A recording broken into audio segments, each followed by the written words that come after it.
As you're safe, my queen. I didn't know their swapping plan. In a world where spiritual beasts are gods, I am the lowest thing breathing. It's simple, really. Beast men are drawn to beauty, but I was born with a black birthmark on my left cheek. I thought by the time I turned 18, my body will explode for not finding a mate. But then Finn, the phoenix, rarest creature alive, chose me. I actually believed I was special to him. I wasn't. I only knew that until my sister Sienna's bonded dragon went rogue and lost control.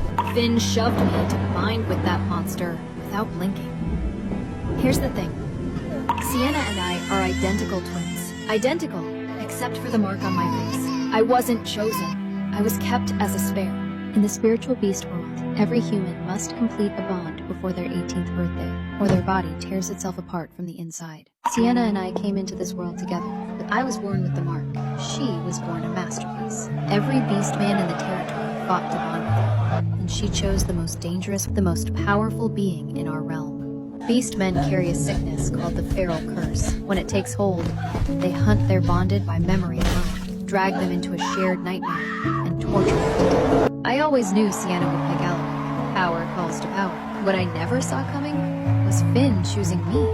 The day he announced our bond in front of the whole territory, I felt like I was drowning in honey. The air tasted sweet.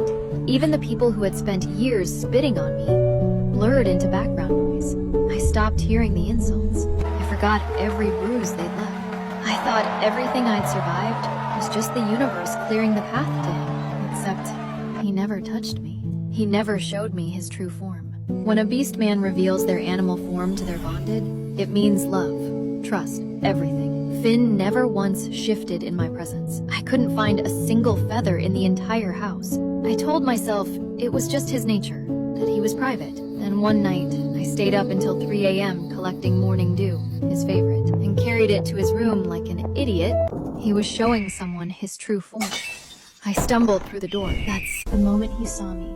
Finn pulled his form back in, like a fist closing around a secret. Sienna smiled, soft, unbothered, like a cat who knows she owns the room. Samara, you know Finn and I grew up together. Revealing his true form animal side to me, it's not a big deal. My chest felt like concrete poured inside it. I kept my face very, very still. Right, I just came to... The dew I'd carried all night had already tipped and soaked the floor. I stood there, panicked at me once, cold, brief. Nothing urgent? Then go. I walked out with my head down. Sienna's voice followed me down the hall like smoke. Finn and I grew up together. But I met him first. I met him first, and nobody cares. That winter, I found Finn half dead in the forest while I was out cutting wood. Red light pulsed off every inch of him. The feral curse.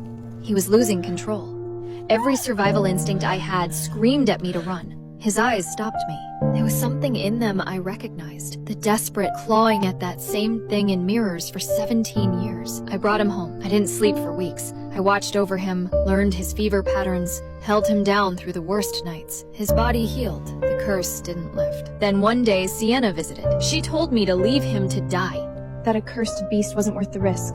I refused. Sienna left. The moment she walked out the door, Finn's curse vanished. Just like that, like smoke in wind. He came back to himself, powerful, radiant, healed. After that, he started showing up. At my place, at Sienna's. I thought he was paying a debt. He was, just not to me. I was so absorbed in the past memory that I forgot to see the front. When I looked up, I met the deathly gaze of Alaric. You do look exactly the same as your sister. His fingers slowly traced my face, and he lowered closer to my face. Sorry. Overcome with fear. Bond at all was more than I deserved by this world's standards. But hearing about Sienna's ceremony, the flowers, the guests, the spectre inside me started imagining my own. I thought, fine, I'll plan it myself. I spent everything I had, literally everything. I bought a young firebird nest tree, the rarest thing Finn could want as a bond token, and gathered armfuls of his favorite blooms. I showed up on the appointed day. I stood at the bond altar from sunrise, larger the longer I waited. Not to support me, but to watch. The flowers in my arms had died. I kept my chin down and my eyes on the ground. How could the Phoenix ever want someone that ugly? He was obviously playing her.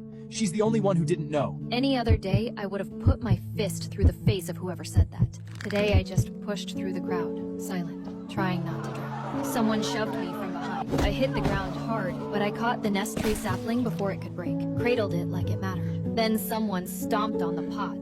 The clay exploded. The sapling went gray and dead in seconds. Shattered, I walked home and heard Sienna's voice floating out of Finn's room, bright, delighted.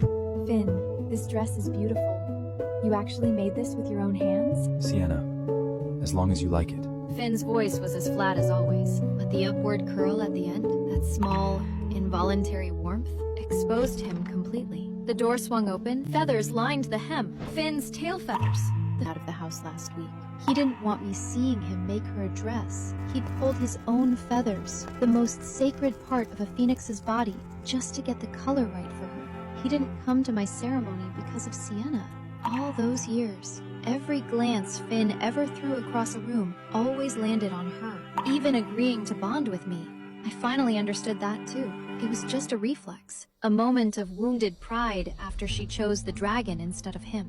Samara, they were right. Every bit of this was you lying to yourself. I made up my mind. I would dissolve the bond before it was complete. I wasn't going to wait around to be discarded with an audience. I started Beastman, anyone willing to bond with me before my birthday. I finally tracked down Riven, a low-rank lizard in the outer territory, and he agreed. I ran home, told Finn. He didn't look relieved. He looked furious. Samara, you're serious? You'd bond with that low-rank lizard instead of me?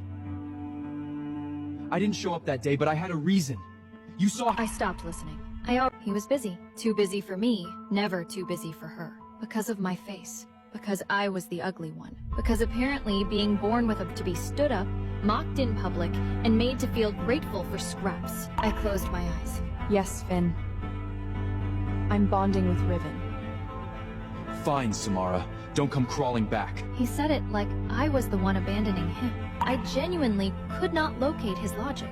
I had no time to figure it out. My birthday ceremony for that afternoon. You think I would take someone else's reject? Then closed his door in my face. I stood there, lifted my hand to knock again, let it fall. People like me aren't meant to survive in a world like this. If I had maybe 3 days left alive, being well. I walked to Mayfair Garden Cafe, the expensive coffee house I'd never dared enter before, and ordered everything that looked good. I was halfway through a plate of honey cake when I caught the conversation behind me. Your heartwood? The one with healing properties? Healing? If it can heal, why didn't Finn use it years ago on Samara's face? Oh wait, obviously because Sienna matters. Samara never did. He had a cure. He had a cure for my birthmark. He watched me get beaten, ridiculed, spat on my entire life pocket. He chose to give it to Sienna as a backup plan, instead of giving it to me. And I bit my lip until it bled, to keep from making a sound. Tomorrow was my birthday.